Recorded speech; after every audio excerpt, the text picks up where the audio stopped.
a brief nap, but I wanted to talk about what I stumbled upon because, I'm journaling and I'm doing things, and I was talking about something in my journal, and I brought it up to my therapist, and I noted that, the emotional age at the time of writing was more of like a 16-year-old girl. And so then I saw her again. Like I went in on Thursday and I went in again on Monday. Like a cancellation came through and you want to come in today type stuff. And that's when she gave me those documents that I was reading for you the other morning. I think it was yesterday morning, right? And it was speaking on some things. I just read the first part about um the trapped, the frozen inner child. Well, I never really considered that there was like an inner teenager. I never even considered that. I never thought of that. Um, but I felt it and I wrote on it and I spoke on it. And then she gives me this document. The So this whole time I've really been addressing like a different part of myself, that the reason that the work hasn't been working, right? Because remember, I'm doing all this on my own. I don't have any formal training. I'm doing, you know, and not all the time. I've had therapists throughout the years. I've literally sat in chairs, you know, in all about 15 years worth of therapy. Okay.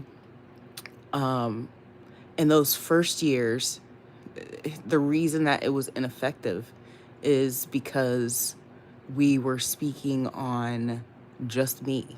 I go in there at 15, I'm being promiscuous. I go in there at 20 and I'm experiencing postpartum depression. I go in there again and I'm throwing things. It wasn't until 2020 where it's like people are harming me, right? So over those years, all of that work, like I was doing things on my own, like 2013, uh, 2014, I had Natanya and I left therapy, and then my father wouldn't renew my insurance even though I was disabled and legally allowed to still be on his policy, so I lost that therapist. But thinking on all the times that I did the work in this reparenting stuff, right? The reason that I've come to find after doing this reading and reading this information she provided me, that the reason that the reparenting has only gotten so far for me is because I'm only focusing on one part of this inner child or inner children, or uh, thinking that the inner critic was me. I just left smoke cessation today, not like discharge or anything, but I was in there. And when we were breaking down, because I told you about this stronghold with the smoking. I came on YouTube and I told my therapist, and then I get into the smoke cessation therapist and I tell her, and this is her second time working with me. Okay. She worked with me for like 6 months, 2 years ago, and it just nothing ever clicked, right? And so I go in and I tell her about this little discovery I had over the weekend, and she's like, you know what? I can look back right now, but I can tell you that you only ever mentioned your mom once in this whole time, you know? Um, and it was never anything about smoking. That's how deep seated the inner critic can be, that you don't even realize that that's the link, right? Now, that's not what I stumbled upon, though. What I stumbled upon is the reason why the the reparenting isn't as effective as I think it is because I'm not really addressing the inner teenager. Okay.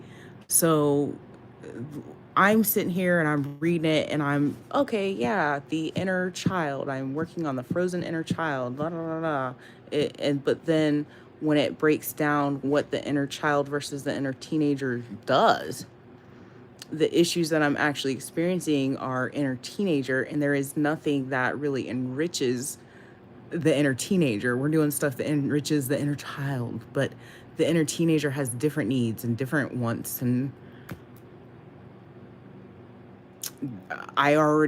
it's just funny because I'm always on the precipice before the knowledge is provided. Like, I recognized when I wrote and I journaled, uh, this was about 2 weeks ago. Okay. And I took it into therapy. I took in that journal entry into therapy on Thursday of last week. I told her, I feel like this is more of a teenager type thought than it is like the inner child thought. And then she gives me this thing, and it's like, oh, okay, I see. I see. And so once I addressed in therapy that my mother's voice is what I hear when I fail quitting. Okay. It's only been 3 days since this has happened. All right. It happened on Monday. Yesterday, I smoked one cigarette in the morning. And then later in the evening, I went and I bought a Black and Mild because I didn't want to commit to a whole pack. I didn't want to buy one and then throw it away or none of that. I just bought a Black and Mild and smoked it. And then I went to bed without using any gum or anything and had like that whole span of hours where I didn't even think about cigarettes at all. I was up until like 1 in the morning. And usually that would be when I'm thinking about smoking or, in the last couple of weeks, it's been a couple months now though, that I've made some certain rules for myself. I've seen myself break those rules from time to time. Right. But I committed to not smoking in the house. I've done well with that one. But then I was still kind of a day here, a day there. I'm outside at 9:15, and I said the cutoff was 9. I'm not, it's only been 3 days, right? But it there's an energy shift. I feel it. Excuse me. I haven't smoked it all today at all. I didn't ask for one. I didn't go to the store and grab any. I've just been sitting here. I did put on a patch, but it was just because when I woke up in the morning, when I woke up, I was like, ugh, that craving is there. But ultimately, I haven't had a craving. All it took was like, so if you are trying to quit smoking, because I've come on here and I've said this before, because there's been so many different things I've tried. My daughter, my son, they all have their own ideas of what they think I should be doing. It's like, yeah, I tried that. And then, throw all your lighters away. Okay, I did that. And then I just went to the store and bought another one when I bought a new pack, throw all your ashtrays away. I did that. And then I just made makeshift, ashtrays or, candy. Yeah, I tried that. I love gummy bears, and all I did was gain some weight. And I was still smoking cigarettes. Um, all the suggestions, or there was one, I'm a menthol smoker. So, sometimes you're addicted to the menthol. So just get rid of the menthol and smoke reds, and then you'll feel nasty and then you'll quit. All these different things I tried. You know, there was the other one of, you say you smoke a pack of cigarettes or 2 packs of cigarettes, but you actually don't. You give a lot away. And so you think in your mind that you're actually smoking more than you are. And so you think that the obstacle is too big. I had all these little things that I was trying to do to get myself to quit. And really, for every single person, there is a link. Okay, for me, what I'm saying that link was the fact that my mom spoke it on my life, and it wasn't adult Ashley or inner child Ashley that was focused on this. It was the rebellious inner teenager that was like, oh, is that what you think of me? Oh, that's what you think of me? Right? But I didn't make this link. I just came to it.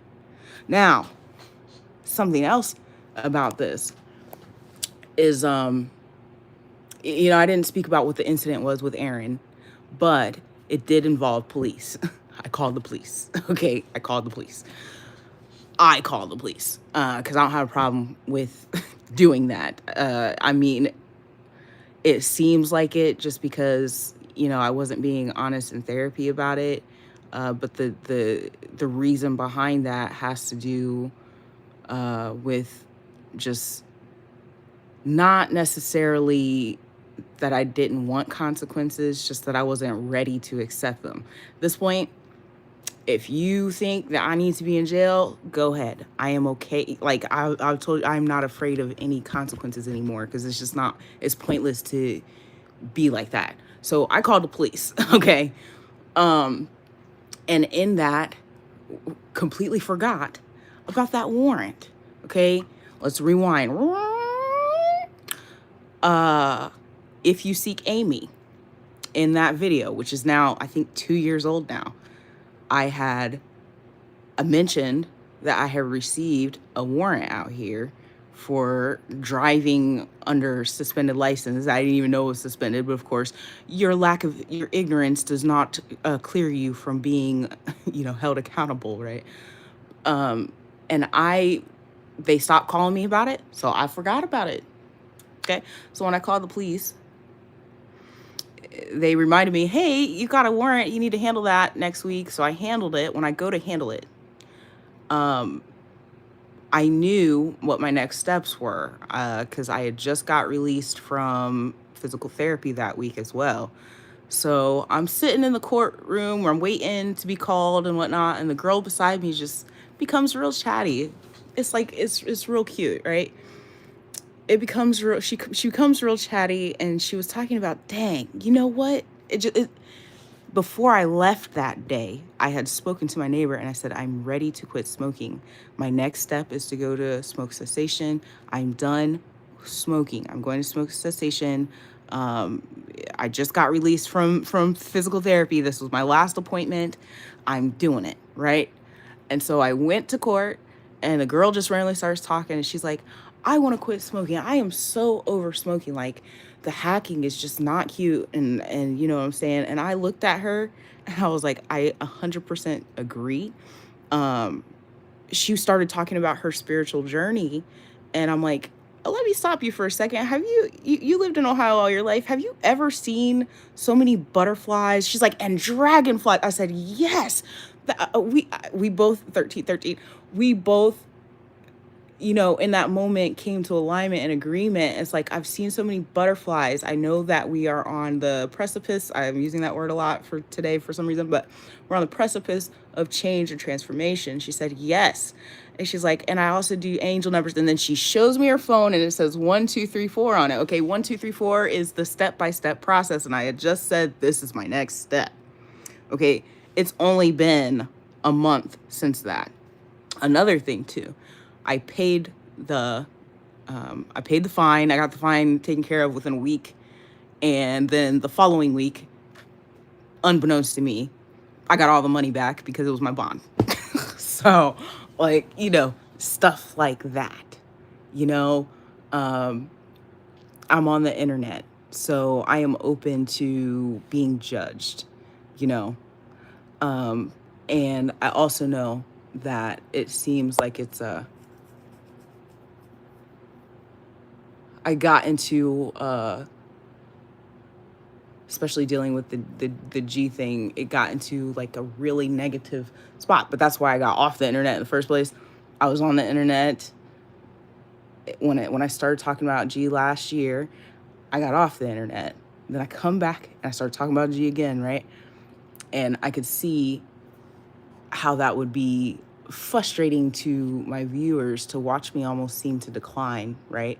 But then now it's almost like from Monday to today, the feeling is different. I feel different. And I had all the little signs showing me that it would be different. I'm very relieved. Like, what's next? Because it doesn't really seem like a big feat anymore. Like this whole time I've been sitting here overwhelmed with, I need to quit smoking. I need to quit smoking. I need to quit smoking. And trying, and even more things like, I'm going to stop saying I'm trying. I'm quitting. Nothing happened. Okay. There was another one too that I used to, when I first went to smoke cessation, and I'm talking to her about cigarettes, because they ask you, like, how do you feel about cigarettes? I feel like cigarettes are my best friend, because cigarettes have been there for me through everything. Does it mean that it's good for me? No, that's not what my admission is here. It's just that it's been there through thick and thin, On them lonely, cold nights, cigarettes were there. But it was like, a little toxic boyfriend.